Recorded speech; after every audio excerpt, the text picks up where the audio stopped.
Russia Ukraine যুদ্ধের ৩.৫ বছর পেরিয়ে অবশেষে সংঘাতের অবসান নিয়ে আশার আলো দেখা দিয়েছে। যুক্তরাষ্ট্রের প্রেসিডেন্ট ডোনাল্ড ট্রাম্প এবং রাশিয়ার প্রেসিডেন্ট ভ্লাদিমির পুতিনের মধ্যে আগামী ১৫ই আগস্ট আলাস্কায় অনুষ্ঠিতব্য উচ্চ পর্যায়ের বৈঠক ঘিরে এই আশাবাদ তৈরি হয়েছে। শুক্রবার নিজের সামাজিক যোগাযোগ মাধ্যম ট্রুথ সোশ্যালে বৈঠকের বিষয়টি নিশ্চিত করেছেন ডোনাল্ড ট্রাম্প। একই দিনে হোয়াইট হাউসে সাংবাদিকদের প্রশ্নের জবাবে তিনি জানান, ইউক্রেনের প্রেসিডেন্ট ভ্লাদিমির জেলেনস্কি সহ সংশ্লিষ্ট পক্ষগুলো যুদ্ধবিরতি চুক্তির কাছাকাছি পৌঁছে গেছে। এদিকে ট্রাম্প ইঙ্গিত দেন, সম্ভাব্য চুক্তিতে ইউক্রেনকে কিছু ভূখণ্ড রাশিয়ার হাতে ছেড়ে দিতে হতে পারে। তার ভাষায়, দুপক্ষের ভালোর জন্যই কিছু এলাকার মালিকানা বদল হবে। যদিও কোনো কোনো অঞ্চল নিয়ে সমঝোতা হতে পারে, সে বিষয়ে বিস্তারিত কিছু জানাননি তিনি। ক্রেমলিনও বৈঠকের বিষয়টি নিশ্চিত করেছেন। পুতিনের ব্যক্তিগত সহকারী ইউরি উশাকভ বলেন, ইউক্রেন সংকটের দীর্ঘমেয়াদী সমাধান নিয়ে আলোচনা হবে। কিছু চ্যালেঞ্জ থাকলেও রাশিয়া গঠনমূলকভাবে আলোচনায় অংশ নেবে। ইউক্রেনের প্রেসিডেন্ট জেলেনস্কিও শুক্রবার সন্ধ্যায় জাতির উদ্দেশ্যে ভাষণে বৈঠক প্রসঙ্গে বক্তব্য দেন।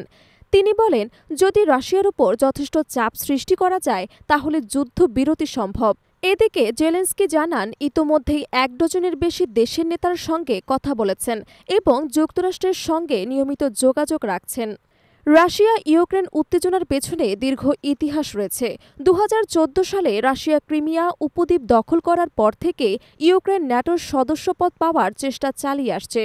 অপরদিকে রাশিয়া ক্রিমিয়াকে নিজেদের ভূখণ্ড হিসেবে আন্তর্জাতিক স্বীকৃতি দাবি করে আসছে। এই ভূখণ্ডগত বিরোধ এবং ন্যাটোর সম্প্রসারণ নিয়ে টানাপোড়েনের মধ্যেই ২০২২ সালের ফেব্রুয়ারিতে ইউক্রেনে সামরিক অভিযান চালায় রুশ বাহিনী। তখন থেকে সংঘাত তীব্র আকার ধারণ করে। যুক্তরাষ্ট্র নেতৃত্বাধীন পশ্চিমা সামরিক জোট ন্যাটো ইউক্রেনকে বিভিন্নভাবে সহায়তা দিয়ে আসছে, অস্ত্র সরবরাহ, গোয়েন্দা সহায়তা এবং আর্থিক সহায়তা সহ। ট্রাম্প দ্বিতীয় মেয়াদে হোয়াইট হাউসে ফেরার পর থেকেই এই যুদ্ধ বন্ধের চেষ্টা শুরু করেন। পুতিনের সঙ্গে একাধিকবার টেলিফোনে কথা বলেন, তবে সরাসরি বৈঠক হতে যাচ্ছে এবারই প্রথম, যা ২০১৯ সালের পর দুই নেতার মধ্যে এই প্রথম মুখোমুখি সাক্ষাৎ। যুদ্ধ শুরুর পর থেকে উভয় পক্ষই ব্যাপক ক্ষয়ক্ষতির সম্মুখীন হয়েছে। ইউক্রেনের বহু শহর ধ্বংস হয়েছে, লক্ষাধিক মানুষ বাস্তুচ্যুত হয়েছে এবং আন্তর্জাতিক খাদ্য এবং জ্বালানি বাজারে অস্থিরতা তৈরি হয়েছে। রাশিয়া পশ্চিমা নিষেধাজ্ঞার চাপে রয়েছে, আর ইউক্রেন নির্ভর করছে বিদেশি সহায়তার ওপর। বিশ্লেষকরা মনে করছেন, যদি এই বৈঠকে যুদ্ধবিরতির চুক্তি হয় তবে এটি হবে সাম্প্রতিক সময়ের সবচেয়ে গুরুত্বপূর্ণ ভূ রাজনৈতিক অগ্রগতি।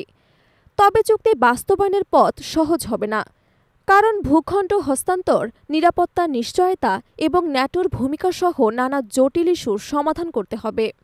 আগামী ১৫ই আগস্ট আলাস্কার এই বৈঠক তাই কেবল রাশিয়া ইউক্রেন নয়, গোটা বিশ্বের নজরে। যুদ্ধের অবসান হলে তা ইউরোপের নিরাপত্তা, বিশ্ব অর্থনীতি এবং আন্তর্জাতিক কূটনীতিতে বড় প্রভাব ফেলতে পারে।